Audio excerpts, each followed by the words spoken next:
On today's episode of the Ag Irrigation Collective, we're going to visit about the history of the center pivot. Stick around. Hi, I'm Wes Schaefer, your host with the Ag Irrigation Collective. Appreciate you stopping by today. We're going to have a little visit about the history of the center pivot and what it's meant for the future of agriculture.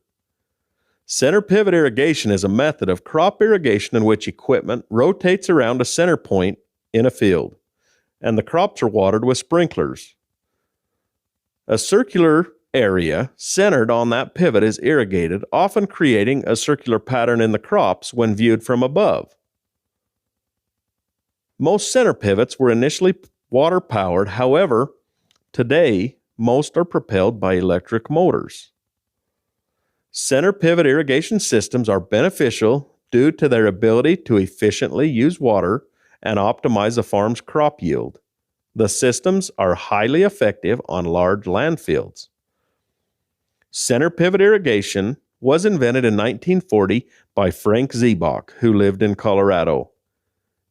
Center pivot irrigation is recognized as an effective method to improve water distribution to fields. Ziebach began developing a self-propelled irrigation system after observing another farmer irrigate crops by using a tractor to tow a long pipe, outfitted with sprinklers. By 1947, Ziebach's system featured two sections of pipes on skids, suspended by cables from two towers. By 1949, the device included 5 towers with pipes running on wheels and could irrigate 40 acres. Ziebach then added water valves for siphoning pressurized water from the main pipe to drive the wheels and maintain tower alignment.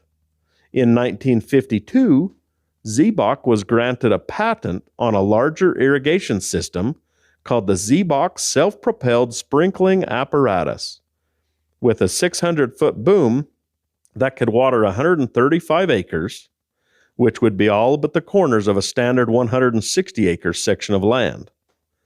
Also in 1952, Ziebach went into business with A.E. Trowbridge and Ethan James Olson from Columbus, Nebraska.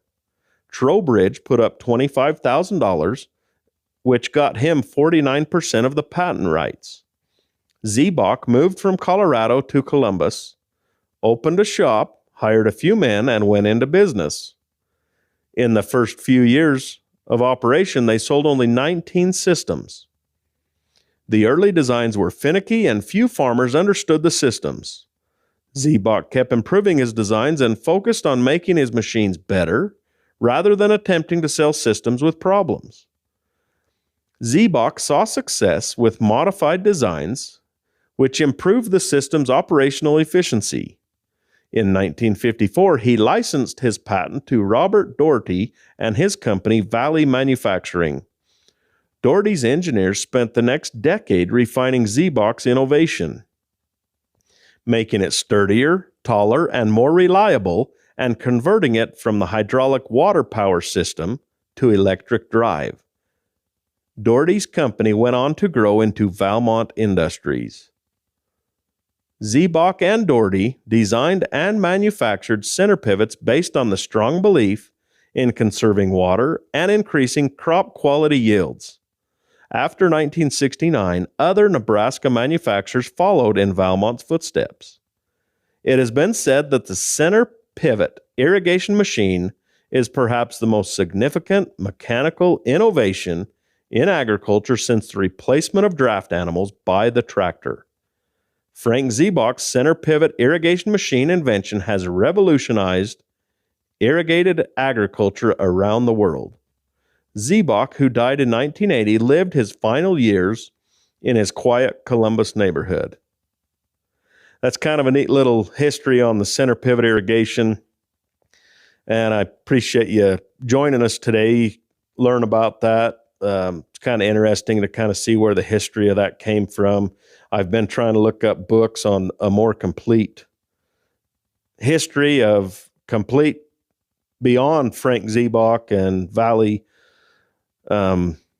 licensing that patent. I have attempted to compile a list of all of the manufacturers of center pivots over the years, which have been plentiful, but my list, I believe, is not complete. So if you have additional information on pivot manufacturers that I may be missing, send those lists over to me, put them in the comments of some off the wall brands that aren't your standard.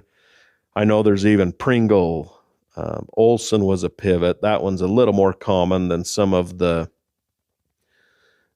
other brands that were less known. I even believe a Rainbird had a pivot for a time. So sure appreciate you stopping by. That's going to bring this podcast to a close. Be profitable, my friends, and I'll catch you on down the road.